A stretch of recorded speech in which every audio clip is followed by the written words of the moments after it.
स्वामी जी। अभी तक हमने समझ या कहें दिमाग और आत्मविश्वास इस पे बात की है, और अब सोचा तो बहुत लंबा था, लिस्ट थी कि पहला ऐसा मंथन शिविर है, और आप भी उस तैयारी से नहीं आए। वैसे उस तैयारी से आते तो हर किसी के हाथ में डायरी होनी चाहिए थी, कलम होनी चाहिए थी कि जो बात आए वो लिखे हम। चलो लिखी बात यहाँ रिकॉर्ड भी हो रही है, उसको लेके अगर सवाल पैदा हो तो वो लिख लिया जाए। तो होना यही चाहिए, आगे से जब कभी भी हो तो इस तैयारी के साथ आओ। मैंने अभी वाल्मीकि उपवन भी जाना है, और वहां से फिर वापसी लुधियाना है। कल थोड़े से बैंकिंग काम है, तो भाग दौड़ रहेगी पूरे दिन की। एक सब्जेक्ट पे बात करेंगे कि आप लोगों में, मैंने बीच में भी मिसाल दी भी है, थोड़ी सी टच किया है कि हम खुद ही बहाने बहुत पाल लेते हैं, अपने जीवन को खुद ही बांध के रहते हैं। मैंने एक कविता पढ़ी थी, बाबा साहब अम्बेडकर की एक किताब थी, बहुत मशहूर किताब है, जात पात का विनाश, एनिहिलेशन ऑफ कास्ट। बेटे थोड़ा पीछे ले जाओ, आवाज होती। तो उस किताब में किसी शायर की कविता भी छपी थी शुरू में। वो शायर का नाम मिला नहीं हमें, मगर कविता मुझे अच्छी लगी। वो कविता का नाम था गुलामी। तो उसमें एक शेर था कि गुलाम अपने हाथों से, गुलामी अपने हाथों से अपनी जंजीर बनाती है, पहनकर फिर ये जेवर नाचती है और गाती है। अपनी गुलामी खुद बनाते हैं, खुद गुलामी अपनी बना के तो उसी पे फिर उसको अपना जेवर समझते हैं। जैसे औरत की पायल आई थी ना, पायल है यानी आई नहीं थी, है। औरतें समझती हैं जेवर। और पता है किस चीज की निशानी है? पहले होती थी कि घर में उम्रें लंबी होती थी, दादा परदादा वो बिल्कुल घर के दरवाजे पे बैठे होते थे, ड्यूड़ी के बाहर, और कई बार दिखता नहीं था साफ, तो पजेब पहना देते थे नई बहू को। तो जिधर से छम छम आवाज आती थी उनको पता होता था बहू यही है। वो जैसे बैल के नहीं घुंघरू बांध देते, ये था गुलामी की निशानी, मगर जेवर बना लिया लोगों ने। और औरत नहीं, आदमी भी, हमारी सारी कौम, हमने बहुत सारी चीजों को, गुलामी को अपना जेवर बनाया हुआ। और उसमें से एक है हमारी बहानेबाजी, हिम्मत ना करना, किसी काम की हिम्मत ना करना। मैं अभी मांडे जी से बात कर रहा था, उन्होंने पारिवारिक जिम्मेवारियां सारी पूरी कर दी। पारिवारिक क्या होती हैं कि लड़के लड़कियां जितनी हैं उनके रोजगार हो जाए, शादियां हो जाए, यही होती है। मगर आप अगला कॉन्ट्रैक्ट भी कर लो कि पोते पोतियों का भी कॉन्ट्रैक्ट मेरा है ना, वो तो आपकी मर्जी है ना। मगर आपकी जिम्मेवारी जो ईश्वर ने दी वो एक है, जो आपके बच्चे, आगे वो जिनके बच्चे, उनकी जिम्मेवारी। पूरा यूरोप, पूरा अमेरिका इसी सिद्धांत पे चलता है, जैसे बच्चे शादीशुदा होते माँ बाप उनको अलग कर देते हैं, चलो भाई हमारी जिम्मेवारी नहीं, हम समेट के बैठते। मैंने कितनी बड़ी मिसाल दी पुरुषार्थी जी की।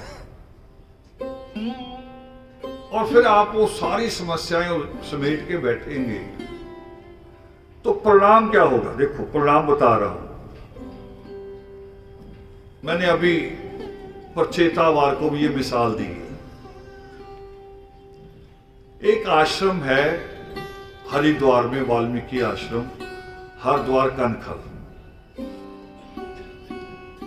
और जब हम गए थे पहली बार, दादी लेके गई थी, तब बाबा शंकर दास जी उसे चलाते थे और बैठे उनका असर होता था। उनको देख के लगता था भी जैसे ईश्वर ने उनको भेजा है। बात भी बड़ी अच्छी करते थे। और उनकी एक क्रांतिकारी मिसाल बताने जा रहा हूं। उस वक्त 1978-80 ये समा था, लगभग 72 से 80 का। पंजाब में कुछ क्रांतिकारी लोग पैदा हुए। यहां के लोग भी साथी भी थे, फिरोजपुर के भी एक दो। उन्होंने विचार बनाया भी अपना अखबार निकाला जाए, चाहे रोज का ना हो, हफ्ते बाद छपे। शुक्रवार को हम लोगों के घर में दे आए, शनिवार इतवार की छुट्टी में लोग आराम से उसे पढ़े। उसमें जो मैंने जैसे मिसाल दी थी कि सहारनपुर में लोग जला दिए गए, ऐसी खबर भी हो। उसमें किसी में एकलव्य की स्टोरी भी हो, कहीं मां शबरी की स्टोरी भी हो। यानी हर तरह का उसमें अलग अलग पेजों पे मटेरियल हो, लोगों का ज्ञान बढ़े। मीटिंग जब शुरुआती हुई तो बड़ा उत्साह दिखाया सबने कि जी मेरी इतनी जिम्मेवारी, मेरी इतनी जिम्मेवारी। सब अपनी अपनी जिम्मेवारी बता रहे थे।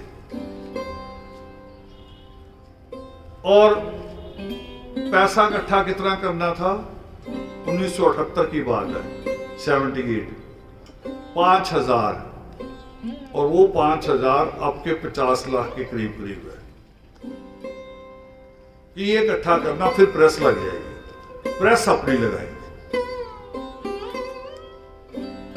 सारे पंजाब में घूम घूम के पैसा इकट्ठा किया गया, मगर मेरे ख्याल से जो हमें बताया गया टोटल यानी 2,000 से कम इकट्ठा हुआ। और दिन रखा हुआ था भी इतनी तरीक को कनखल आश्रम में इकट्ठे होंगे और वहां से शुरुआत करेंगे। इकट्ठा हो गए मगर पैसा इकट्ठा नहीं हुआ। पैसा था पूरी 1700-1800, ज्यादा 1900 होगा। बैठे सारे उदास सा चेहरा, और बाबा शंकर दास जी भी बैठे। वो कह रहे भी क्या बात हुई? वो कह रहे प्रेस लगानी थी, आपसे बात हुई थी। कितने में लगती? करे 5,000 में। आपके पास क्या हुआ? एक थैली उठा के पकड़ा दी। कह रहे ये हुआ। देखो कितना हौसला था उनका। संत हो तो ऐसे होने चाहिए। उन्होंने गिनी भी नहीं थैली में क्या है। अंदर से 5,000 रुपया पूरा लेके आए, वो थैली एक तरफ रख दी। कह रहे ये लो 5,000, प्रेस लगाओ।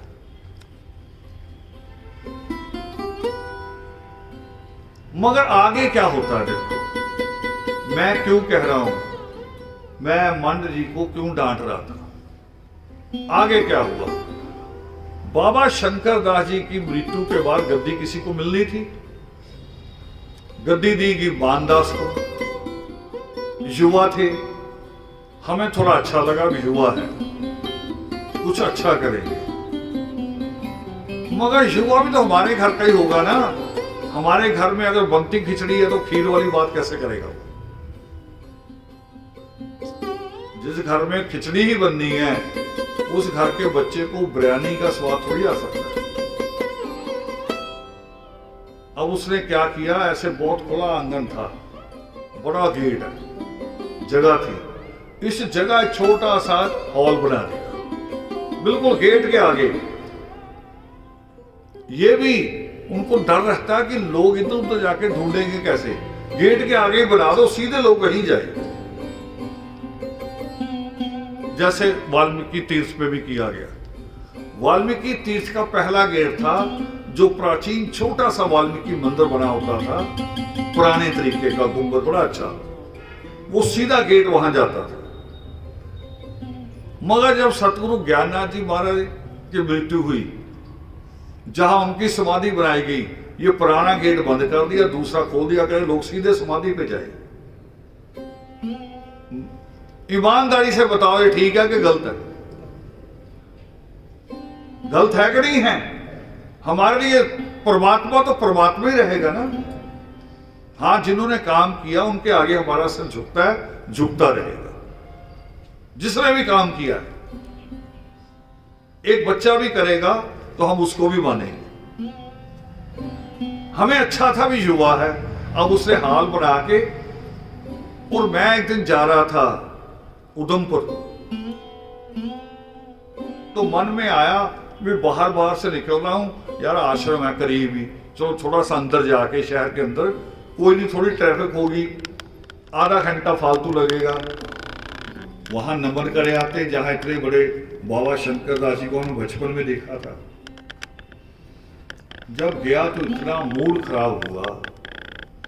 ये मंदिर तो किसी बाबा शंकर दास जी ने नहीं बनाया ना, ये तो आम गृहस्थियों ने बनाया। आम गृहस्थी कोई गलती कर ले तो कर ले, क्योंकि उसको तो पता ही कुछ नहीं। मगर जो उसकी गद्दी पे बैठा है, उसने कम से कम 20 मूर्तियां दोनों तरफ, काली गोरी लंगड़ा चुल्ला सारी मूर्तियां लगा दी। मैंने कहा ये क्या कर दिया जी? वो जी लोग ना फिर इधर उधर जाते हैं, बताओ इधर उधर जाने वालों को रोक लेंगे हम? अगर बच्चों ने मन बनाया हो कि आज मैकडॉनल्ड पे जाना है ना, तो रास्ते में एक रेडी वाला भी बना रहा है बर्गर, ये रुकेंगे? जब मन बनाया ना मैकडॉनल्ड का, तो वहीं जाना है। मैंने कहा यहां हरिद्वार में 5 से 7 मंजिल के मंदिर हैं, और बाहर से मूर्तियां दिखती हैं, 7 मंजिल वाली मूर्ति भी दिखाई देती है। तुम्हारे 200 ग्राम के हाल में कौन आएगा? और आए भी, ये ईसाई कभी कर सकता है कि यार लोग इधर काली पूली करने जाए, एक काली की मूर्ति भी चर्च में लगा दें? कर सकता है? भी एक तरफ वो बाबा लाल बादशाह भी खड़ा कर दो, उधर को भी जाते हैं, मडाली वाला भी बना दो, बालकनाथ भी बना दो चड्डी पहन के। करता है? वो कह रहे नहीं, बाइबल पे विश्वास करना है, वो आओ नहीं तो ना। हमारे बाबुओं का इतना हौसला नहीं है ये कौम को कह दें कि परमात्मा पे विश्वास करो और कुछ नहीं हो। और पहले कर रहे थे, बाबा शंकर दास जी कर रहे थे, सतगुरु ज्ञाननाथ जी महाराज कर रहे थे, बाबा खाकशाह जी ने तो बहुत ही बड़ा किया। उन्होंने एक के अलावा किसी को माना ही नहीं। और आज भी जो दिल्ली के आसपास का हरियाणा है, वो बाबा खाकशाह जी को मानने वाले हैं। उनके घरों में जाके हमें खुशी मिलती है। परमात्मा के अलावा दूसरा चित्र ही नहीं होता, हमें कुछ कहना नहीं पड़ता, हम उसी से नतमस्तक हो जाते हैं। और बाबा खाकशाह जी के आगे अपने आप ही सर झुक जाता है, क्योंकि उनकी सोच पे खड़े हैं। अब हम बना रहे हैं वाल्मीकि उपवन। आ जाओ अपने पे। सब्जेक्ट ये है, आज मैं ईंट भी सोच के लगवाता हूं। बहुत साथी हैं वहां काम करते हैं, कई पक्के भी रखते हैं, पर वो भी मेरी डांट खाते हैं। मैं कहता हूं ये ईंट भी फालतू के लगी, ये इधर नहीं इधर लगनी। तो उसका अर्थ भी बताता हूं इधर मैं क्यों कह रहा हूं। सब कुछ सोच के रखता हूं कहां क्या होना है। कल को जब मैं ना रहूं, फिर वाल्मीकि उपवन कैसा होना चाहिए? जैसा आज है वैसा ही रहे, या कनखल के आश्रम जैसा हो जाए? ऐसा रहे तो फिर आपको कुर्बानियों के लिए तैयार रहना पड़ेगा। वहां नए लोग नहीं चाहिए मुझे। नया तो कुछ स्कीम बना के आ जाएगा कि बहुत बड़ा आश्रम बनता है, बन रहा है, चलो 4 दिन पैर दबाओ, बाद में कब्जा करो। आ सकता है ना, पर आप वो हैं जो ये वाले नहीं हैं, जो मतलब ही नहीं है, जो धर्म को जिंदा रखोगे। ये जो आज का सभा है हमारी, ये भंगी जी सारा जोर लगाते हैं। डॉक्टरों ने मना किया, बोलना नहीं है, गला खराब है। और मुझे कभी कभी मुझे भी लगता है कि मैं जाके इसके 3-4 मार दूं, क्योंकि इसकी जरूरत है हमें। कबीर साहब लठ लेके घूम रहे हैं ना, किसके लिए? अपनों के लिए। मुझे गुस्सा आता है। एक दिन मेरे से बात की फोन पे, मैं कहा आप देख, ऐसे आराम से बात कर रहे ना, ऐसे धीरे धीरे कर ले बात, किसी से करनी है अगर तो फिर प्रधान हो जाता है। प्रधान पीछे छोड़, भंगी वाला आगे रख, आराम आराम से बात कर रहे करनी, नहीं तो ना कर, किसी और की ड्यूटी लगा। फोन नंबर दे, पास बैठ जा, कभी कर सबको फोन, स्पीकर ऑन कर लो, सुनते रहो। और आदमी कह रहे पास ही बैठे, एक बार आवाज करो, हाँ भी मैं ही करवा रहा हूं, क्योंकि जरूरत है। आप वो लोग हैं जिन पे मैं विश्वास कर सकता हूं। आप वाल्मीकि उपवन पे पूरी तरह घर त्याग के आने की बात तो दूर की रही, आप तो वैसे नहीं आ रहे, भी 2-4 दिन हो आए। हाँ, डरा दूं तो चाहे आ जाए, मैं कह दूं रात सपना आया भी जो वाल्मीकि उपवन नहीं आएंगे सबको फुलवैरी हो जाएगी, सारे आ जाएंगे। बताओ आ जाएंगे कि नहीं? पर मैं ये अंधविश्वास नहीं फैला सकता, मुझे ईश्वर ने मना किया। मैंने उस परमेश्वर से जो सीखा मैंने वही बोलना, उससे हट के नहीं जाना कहीं, चाहे कितनी मेहनत करनी पड़े, कितना सिर खपाना पड़े, रहना वही। तो मैंने मंड जी से इसलिए अभी कहा, मंड जी जैसे और लोग भी होंगे आप में, जिन्होंने बच्चों की शादियां कर दी। अब अगले बच्चों की जिम्मेवारी आपकी नहीं है। घर छोड़ के उपवन आ जाओ,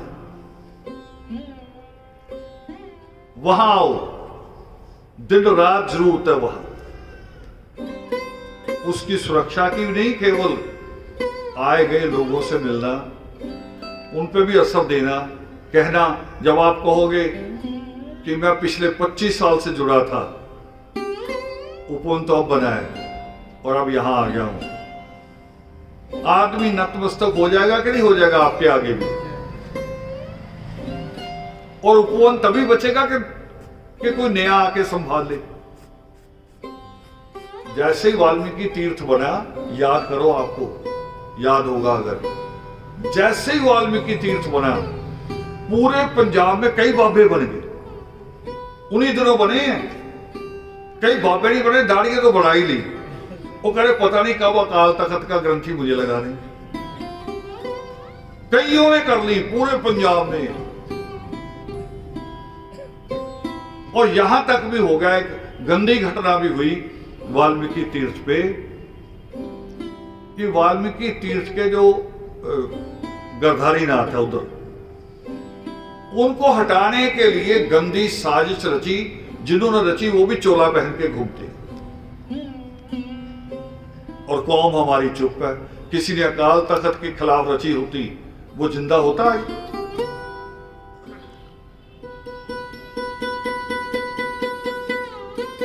वो फिर घूम रहे हैं, और उनको बचाने वाले भी कौन? वो भी वाल्मीकि। चलो जी, गलती होगी, गलती यार। वाल्मीकि तीर्थ पे आप औरतों का इल्जाम लगवा दो, वो बाबे पे नहीं, वाल्मीकि तीर्थ पे लगता है। और बाबे भी सच्चे थे, उन पे भी इल्जाम नहीं था, झूठा बनाया गया, औरतें भी भेजी गई, साबित हो गया बाद में। तो फिर सोचो वाल्मीकि उपवन को कितनी जरूरत है। और आप में से कितने हैं जो योगिमा पर्व के अलावा वहां गए हो? हमने कहा था महीने में एक बस आनी चाहिए अलग अलग शहरों से। आई आपके यहां से? आएगी नहीं, बहाने ही बहुत है। बस कर भी ले, आपने किराया नहीं देना, सबने आपने कहना फ्री ले जाओ। रिश्तेदारों के यहाँ उनको देने के लिए सूट भी लेके जाएंगे, किराया भी खर्चेंगे, सूट भी ले जाएंगे, सूट के ऊपर भी पैसे देंगे रिश्तेदारों को। तो परमात्मा से कोई रिश्ता ही नहीं समझो। वहां कहते कोई और ले जाए मुझे फ्री, फिर आप पे कृपा भी क्यों होगी? फिर कृपा भी नहीं होगी ईश्वर। ये कृपा भी उन्हीं पे रहेगी जो पूरी आस्था के साथ, जैसी आस्था एकलव्य की थी, मां कैकसी की थी, मां सीता की थी, वो आपकी आस्था भी उतनी मजबूत होनी चाहिए ईश्वर के प्रति, उतना ही स्नेह, उतना ही प्यार होना चाहिए। वो है नहीं। तो इस बात पे भी एक और गौर कर लो कि आपके जितने भी अलग अलग इलाके हैं, चाहे वो बदला वाला है, शेरखा है, हरिहर झोंक है, या ये कैंट का अलग एरिया है, सिटी का अलग है, हर जगह से एक बस एक महीने में, अगर 5 लाख के होंगे तो 5वीं बार बारी आएगी आपकी। 5 महीने निकल जाएंगे ना इसी में। तो 5 महीने बाद तो हम बस ले जा सकते हैं। इतने मरे हुए तो नहीं है ना, मर कर क्यों नहीं रहे? अभी से फैसला लो कि हमने करना है ये। इसी पर चेतावार या अगले दिन अगला पर चेतावार आएगा 26 का। 26 का ही है ना? देख लो जरा, है? हाँ, 9 था, 23 का है, ये 16 का है। हाँ, 23 का आएगा। तो 23 को कोई बहाना नहीं रखना, बीच में आना है। तो मंड जी, आप भी और आपके जैसे और भी मेरे सब्जेक्ट पे विचार कर लो। और हो रहे हैं तैयार, परिवार तैयार हो रहे हैं। इसी 2025 में कई लोग जो नौकरियों से रिटायर हो रहे हैं, कुछ 27 में हो रहे हैं, और उन्होंने खुद ही कह रखा, उनको कहने की जरूरत नहीं पड़ी। वो कह रहे रिटायरमेंट के बाद हम आपके पास आ, फिर वहां से आप जहां भेजो वो वहां भी जाएंगे। भी आप कह रहे उपवन नहीं रहना, चलो जम्मू, तो जम्मू चले जाएंगे। आप कह रहे हो लखनऊ पहुंच जाओ, तो लखनऊ चले जाएंगे। ये भी तो करना है ना, हमने सारे वही थोड़ी बिठाने हैं। वहां से सिखा के, प्रचारक बना के, फिर भेजने आगे। चलो भी संभालो आगे। वाल्मीकि उपवन का प्रकाश तो तभी फैलेगा।